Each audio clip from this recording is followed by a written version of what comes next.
এদিকে আওয়ামী লীগ ছাড়া নির্বাচন হবে না জাতিসংঘে ঘোষণা দিয়ে কি বলল ডোনাল্ড ট্রাম্প। হঠাৎ করে মহা সুখবর পেল আওয়ামী লীগ দলটি, যে কোনো সময় আবারও কামব্যাক করতে যাচ্ছে আওয়ামী লীগ।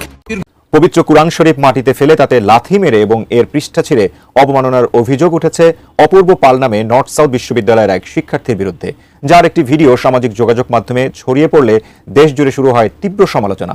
তার শাস্তির দাবিতে ক্ষোভে ফেটে পড়েন ক্যাম্পাসের শিক্ষার্থী সহ সাধারণ মানুষ। ছাড়া নির্বাচন হবে না জাতিসংঘে ঘোষণা দিয়ে কি বলল ডোনাল্ড ট্রাম্প। হঠাৎ করে মহা সুখবর পেল আওয়ামী লীগ দলটি, যে কোনো সময় আবারও কামব্যাক করতে যাচ্ছে আওয়ামী লীগ। দীর্ঘ 1 বছর পর মহা সুখবর পেল শেখ হাসিনা। আওয়ামী লীগকে ছাড়া কোনো নির্বাচন হবে না বলে চমকে দিল জাতিসংঘের নির্দেশের নিবন্ধন ফিরে পাচ্ছে আওয়ামী লীগ। এর মধ্যে আগুনে ঘি ঢাললেন সেনাপ্রধান। আওয়ামী লীগের পক্ষে বিরাট মাস্টার প্ল্যান সফল, উত্তাল হতে যাচ্ছে ঢাকার রাজপথ। রাজনৈতিক দল হিসেবে আওয়ামী লীগের নিবন্ধন ফিরিয়ে দিতে নির্বাচন কমিশনকে নির্দেশ দিয়েছেন আপিল বিভাগ। এই মুহূর্তে আওয়ামী লীগের জন্য সুখবর। আওয়ামী লীগের কপাল খুলে যেতে শুরু করেছে, কপাল খুলে যাওয়ার সম্ভাবনা লক্ষ্য করা যাচ্ছে। এই মুহূর্তে জাতিসংঘের পক্ষ থেকে স্পষ্ট জানিয়ে দেওয়া হয়েছে, আগামী নির্বাচনে বাংলাদেশের নিবন্ধিত সকল রাজনৈতিক দলের অংশগ্রহণ দেখতে চায় জাতিসংঘ। তাহলে কি জাতিসংঘ এই মুহূর্তে চাইছে বাংলাদেশে আওয়ামী লীগ, জাতীয় পার্টি সহ সবাইকে নিয়ে আগামী নির্বাচন হোক? সেই পথেই কি জাতিসংঘের কৌশল এগোচ্ছে? অর্থাৎ জাতিসংঘের আগের অবস্থান এবং বর্তমান অবস্থানের মধ্যে আকাশ পাতাল ফারাক। হ্যাঁ দর্শক, এই সুযোগটার অপেক্ষাই হয়তো ছিল আওয়ামী লীগ, যে জাতিসংঘে কখন মুখ খুলবে, তবে লাস্ট পর্যন্ত মুখ তারা খুলেই দিয়েছে। এবার শুধু ডোনাল্ড ট্রাম্প নয়, জাতিসংঘের প্রতিটা দেশ আওয়ামী লীগের পক্ষে ভোট দিয়েছে এবং বলেছে সকল রাজনৈতিক দলকে একত্রে করে নির্বাচন করতে হবে, তাছাড়া নির্বাচন গ্রহণযোগ্যতা পাবে না। দর্শক, তাহলে কি আমরা ধরেই নেব যে আওয়ামী লীগ তারা আবারও কামব্যাক করতেছে? ধরে নেওয়ার কিছু নেই, তারা আসলেই কামব্যাক করতেছে। দর্শক, কি হচ্ছে কি হবে এই মুহূর্তে পাওয়া সব থেকে বড় ব্রেকিং নিউজ এবং আওয়ামী লীগের জন্য আকাশচুম্বী সুখবর, যে তারা এইবারের মতো বেঁচে যাচ্ছে জাতিসংঘের হস্তক্ষেপে ডোনাল্ড ট্রাম্পের সুদৃষ্টিতে। দর্শক, কথা বলাচ্ছি না, চলুন এ বিষয়ে বিস্তারিত তথ্য পেয়েছি আমরা, সে বিষয়গুলো দেখবো। আশা করি সঙ্গেই থাকবেন, তাহলে বুঝতে পারবেন যে কেমনে কি ঘটতে যাচ্ছে। তো দর্শক, কথা নয়, এই মুহূর্তে আওয়ামী লীগের জন্য সুখবর। আওয়ামী লীগের কপাল খুলে যেতে শুরু করেছে, কপাল খুলে যাওয়ার সম্ভাবনা লক্ষ্য করা যাচ্ছে। এই মুহূর্তে জাতিসংঘের পক্ষ থেকে স্পষ্ট জানিয়ে দেওয়া হয়েছে, আগামী নির্বাচনে বাংলাদেশের নিবন্ধিত সকল রাজনৈতিক দলের অংশগ্রহণ দেখতে চায় জাতিসংঘ।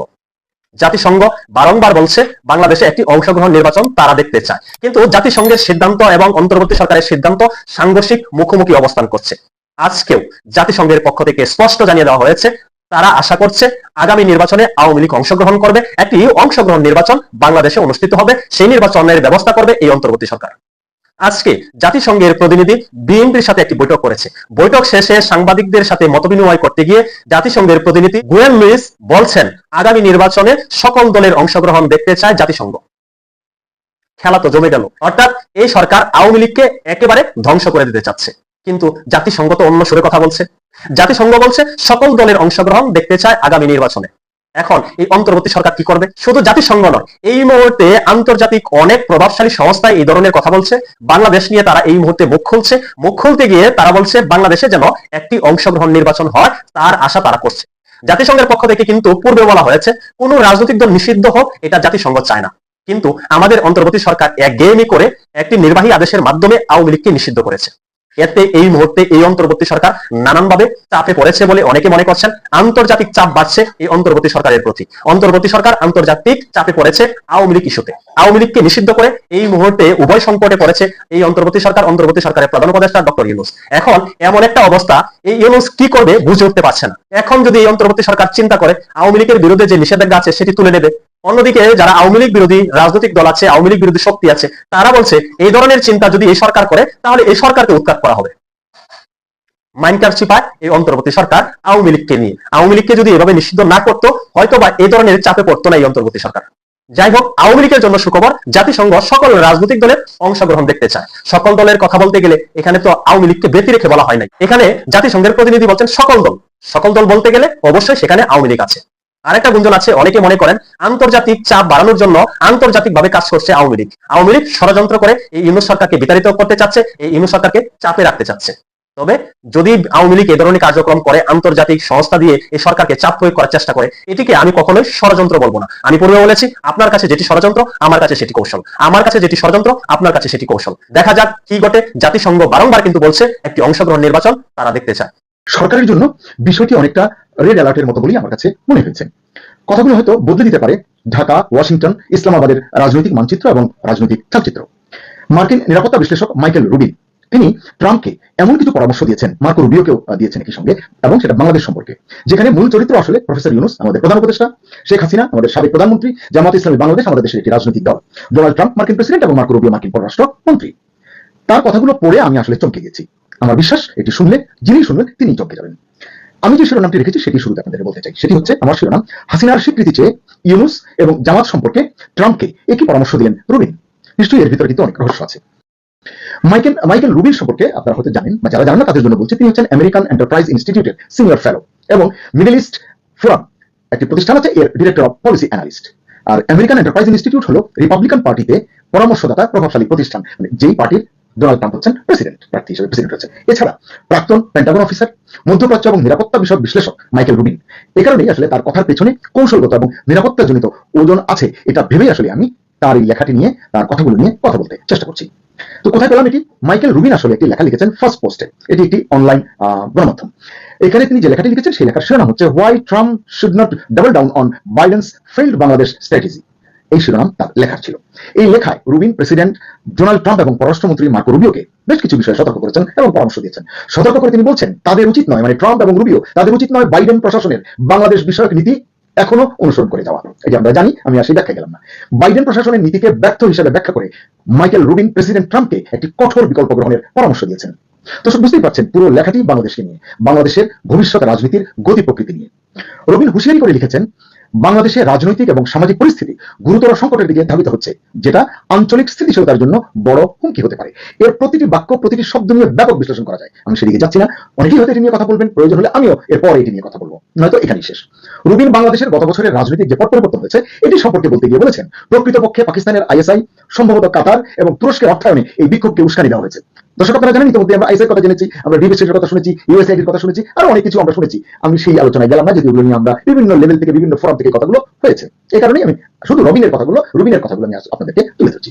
তিনি বলছেন, তৎকালীন বাইডেন প্রশাসন এই পরিবর্তনকে, মানে গত বছরের যে পট পরিবর্তন হয়েছে, শেখ হাসিনা দেশ ত্যাগ করতে বাধ্য হয়েছেন, ওই পরিবর্তনকে বাইডেন প্রশাসন গণতান্ত্রিক অগ্রগতি হিসেবে উদযাপন করেছে। এটা মাইকেল রুবিন বলছেন। এবং বলছেন, জাতিসংঘে ডক্টর ইউনূসের সঙ্গে সাক্ষাৎ, মানে যখন সাক্ষাৎ হয় গত বছর জাতিসংঘ অধিবেশনের ফাঁকে, তখন বাইডেন বাংলাদেশের শিক্ষার্থী আন্দোলনের প্রশংসা করেছিলেন, আমরা সবাই শুনেছি, এবং নতুন সংস্কারমূলক এজেন্ডা বাস্তবায়নের জন্য যুক্তরাষ্ট্রের সমর্থনের প্রতিশ্রুতি দিয়েছিলেন। আপনি জানেন, এরপরে যুক্তরাষ্ট্রীয় ক্ষমতার পালাবদল হয়েছে, ডেমোক্রেটরা গিয়ে রিপাবলিকানরা এসছে, প্রেক্ষাপট কিছু বদলেছে। কিন্তু রুবিন বলছেন, ডক্টর ইউনূসের যে সংস্কার এবং এটা প্রকৃতপক্ষে স্বৈর শাসন এবং প্রতিশোধমূলক কর্মকাণ্ড ছিল। ইতিমধ্যে আমাদের দেশে এটি নিয়ে কিছু সমালোচনা হচ্ছে, তাই আমি বিস্তারিত বললাম না। এবং ইউনূস তার প্রায় 2 দশক আগের নোবেল শান্তি পুরস্কারকে এমন ভাবে ব্যবহার করছেন, মাইকেল রুবিন বলছেন, যেভাবে ইয়েমেনি মুসলিম ব্রাদারহুডের তাওয়াক্কাল কারমান তার পুরস্কার ব্যবহার করেছিলেন ব্যক্তিগত এবং রাজনৈতিক এজেন্ডা বাস্তবায়নের জন্য। দর্শক, এটি অত্যন্ত ভয়াবহ অভিযোগ। আমি প্রত্যাশা করব সরকারের তরফ থেকে এটির যথাযথ ব্যাখ্যা দেওয়া, আমাকে নয়, মাইকেল রুবিনকে তারা দিতে পারেন। রুবিন বলেছেন, ট্রাম্প যদি বাংলাদেশ সম্পর্কে একই ভুল নীতি, অর্থাৎ বাইডেন প্রশাসনের নীতি চালিয়ে। তো দর্শক দেখলেন, খুব গুরুত্বপূর্ণ প্রতিবেদন, এতক্ষণ খুবই গুরুত্বপূর্ণ কিছু আলোচনা শুনছিলেন এবং সে বিষয়ে বিস্তারিত তথ্যগুলো জানতে পেরেছেন যে কি হতে চলেছে। জাতিসংঘের বিভিন্ন নেতাকর্মীরা তারা কিন্তু আওয়ামী লীগের পক্ষে কথা বলেছে এবং বলেছে যে আওয়ামী লীগ পুরো দলটাই দোষ করেনি, আওয়ামী লীগের কিছু কিছু মাথার নেতা বা যারা আগাই থেকে নেতৃত্ব দিয়েছে তারাই দোষ করেছে, তাদের বিচার হওয়া উচিত। তবে আওয়ামী লীগ যে একটা বৃহত্তর রাজনৈতিক দল, এটা কিন্তু জাতিসংঘ জানে। তারা পরপর 3 বার রাজনৈতিক ভাবে মোকাবেলা করে তারা কিন্তু মাঠে টিকা ছিল। পুরো 15-16 বছর তারা রাজনৈতিক কার্যক্রম করেছে, দেশটা চালিয়েছে। তো তারাও কিন্তু জেনে গেছে যে আওয়ামী লীগ একটা বড় দল, তাদের নেতাকর্মীদের সমস্যা থাকতে পারে, পুরো দলের সমস্যা না। এই কারণে কিন্তু তারা বলেছে আওয়ামী লীগ দলকে আবারও ফিরিয়ে আনতে হবে, কারণ বড় একটি দল না থাকলে মোকাবেলা করার মতো কোনো দল থাকে না দেশে। তো দর্শক, কথা বাড়াচ্ছি না, এই বিষয়ে আপনাদের মতামত জানাবেন যে আসলে আওয়ামী লীগকে ফিরিয়ে আনা উচিত কি উচিত না, একটু জানাবেন। আর যারা আওয়ামী লীগের কর্মী আছেন তারা অবশ্যই জয় বাংলা কমেন্টে। পবিত্র কুরআন শরীফ মাটিতে ফেলে তাতে লাথি মেরে এবং এর পৃষ্ঠা ছিঁড়ে অবমাননার অভিযোগ উঠেছে অপূর্ব পাল নামে নর্থ সাউথ বিশ্ববিদ্যালয়ের এক শিক্ষার্থীর বিরুদ্ধে, যার একটি ভিডিও সামাজিক যোগাযোগ মাধ্যমে ছড়িয়ে পড়লে দেশ জুড়ে শুরু হয় তীব্র সমালোচনা। তার শাস্তির দাবিতে ক্ষোভে ফেটে পড়েন ক্যাম্পাসের শিক্ষার্থী সহ সাধারণ মানুষ। এক পর্যায়ে বিক্ষোভের মুখে গণপিটুনি দিয়ে তাকে পুলিশ হেফাজতে দেয় ছাত্র জনতা। তবে প্রশ্ন তৈরি হয়েছে, রাষ্ট্র কি দৃষ্টান্তমূলক শাস্তি দিয়ে এই অবমাননাকারীকে আইনের আওতায় আনবে, নাকি পাগল সাজানোর আড়ালে নতুন ধামাচাপা নাটক চলবে? বিস্তারিত জানাচ্ছেন এসআই রাজ। রাজধানীর নর্থ সাউথ বিশ্ববিদ্যালয়ে ক্লাসরুমের বাইরে বসে পবিত্র কোরআন শরীফ ছিঁড়ে ও পায়ের নিচে দিয়ে অবমাননার অভিযোগ উঠেছে এক শিক্ষার্থীর বিরুদ্ধে। তার নাম অপূর্ব পাল। জানা যায় তিনি ওই বিশ্ববিদ্যালয়ের সাংবাদিকতা বিভাগের শিক্ষার্থী। প্রত্যক্ষদর্শী সূত্রে জানা যায়, শনিবার বিকেলে বিশ্ববিদ্যালয়ের ভেতরে ওই শিক্ষার্থী মুসলমানদের পবিত্র ধর্মীয় গ্রন্থ কোরআন শরীফ অবমাননা করেন। এতে শিক্ষার্থীরা প্রতিবাদ জানালে বিশ্ববিদ্যালয় প্রশাসন তাৎক্ষণিকভাবে পরিস্থিতি নিয়ন্ত্রণ করে।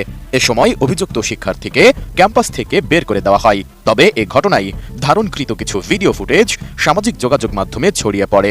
ফলে মুহূর্তেই বিষয়টি নিয়ে বিক্ষোভ ও ক্ষোভের সৃষ্টি হয়। অনেকে তার বিরুদ্ধে কঠোর শাস্তির দাবি জানান। শুধু তাই নয়, অভিযুক্ত শিক্ষার্থী অপূর্ব নিজেও তার ফেসবুক আইডি থেকে কোরআন শরীফ অবমাননার ভিডিও আপলোড করেন বলে অভিযোগ রয়েছে। এ ঘটনার জেরে রাত বাড়ার সঙ্গে সঙ্গে উত্তেজনা আরও বাড়তে থাকে। একদল শিক্ষার্থী ও স্থানীয় জনতা অভিযুক্ত শিক্ষার্থীর বসুন্ধরার বাসার নিচে বিক্ষোভে অংশ নেন। তারা তার শাস্তি দাবি করে স্লোগান দিতে থাকেন। এক পর্যায়ে খবর পেয়ে পুলিশ গিয়ে অভিযুক্তকে আটক করে থানায় নিয়ে আসার চেষ্টা করলে ছাত্র জনতা তাকে গণপিটুনি দেন। পরে পুলিশ তাকে উদ্ধার করে ঢামেক হাসপাতালে নিয়ে যায়। সেখানে প্রাথমিক চিকিৎসা শেষে রোববার ভোরে তাকে আদালতে পাঠানো হয়। ধর্ম অবমাননার অভিযোগে অপূর্ব পালকে গ্রেপ্তার দেখানো হয়। বিষয়টি নিশ্চিত করে ভাটারা থানার পরিদর্শক মোস্তাফিজুর জানান, পুলিশ বাদী হয়ে ওই শিক্ষার্থীর বিরুদ্ধে মামলা করেছে। এদিকে এ ঘটনায় জড়িতের দৃষ্টান্তমূলক বিচারের দাবি জানিয়ে ডাকসুর ভিপি সাদেক কায়েম ফেসবুকের এক স্ট্যাটাসে লেখেন, নর্থ সাউথে পবিত্র কোরআন অবমাননার ঘটনা হৃদয়ে আঘাত করেছে। অবিলম্বে উক্ত ঘটনায় অভিযুক্তকে দৃষ্টান্তমূলক বিচারের আওতায় আনুন। একই সাথে সাম্প্রদায়িক সম্প্রীতি বিনষ্ট করে কোনো অপশক্তি ফায়দা নেওয়ার চক্রান্ত করছে কিনা তা খতিয়ে দেখুন। দেশবাসীর প্রতি আহ্বান, শান্ত থেকে বিচক্ষণতার সাথে পরিস্থিতি মোকাবেলা করুন। দেশকে অশান্ত করে কোনো অপশক্তিকে ফায়দা নিতে দেওয়া হবে না, ইনশাআল্লাহ। অন্যদিকে অভিযুক্ত অপূর্ব পালকে মানসিক ভারসাম্য আখ্যা দিয়ে নর্থ সাউথ বিশ্ববিদ্যালয়ের মিডিয়া কমিউনিকেশন অ্যান্ড জার্নালিজম বিভাগের প্রভাষক আসিফ বিন আলী জানান, অপূর্ব পাল একজন ধর্মান্তরিত মুসলমান। তিনি 2023 সালের শেষের দিকে ধর্ম পরিবর্তন করে ইসলাম গ্রহণ করেন, নাম পরিবর্তন করেন এবং নিয়মিত ধর্ম পালন করেন বলে দাবি করেন তিনি। দুঃখজনকভাবে ছেলেটি পরবর্তীতে ড্রাগে আসক্ত হয়ে পড়ে এবং মানসিক নিয়ন্ত্রণ হারিয়ে 2024 সালের শুরুর দিকে ক্যাম্পাসে প্রায়ই অদ্ভুত আচরণ করত। এক পর্যায়ে বিশ্ববিদ্যালয় থেকে ড্রাগ আসক্তি ও অস্বাভাবিক আচরণের কারণে বহিষ্কৃত হন তিনি। এছাড়া অপূর্বকে সমর্থন দিয়ে মব না করে বরং যথাযথ প্রক্রিয়ায় তাকে সংশোধনের সুযোগ দেওয়ার কথা জানিয়েছেন কেউ কেউ। এমন অবস্থায় দেশবাসীর অপেক্ষা এই জঘন্য ধর্মীয় অবমাননার ঘটনায় অভিযুক্তের দৃষ্টান্তমূলক বিচার কার্যকর করা হয় কিনা তা নিয়ে। S I Raj, ATN news, Dhaka.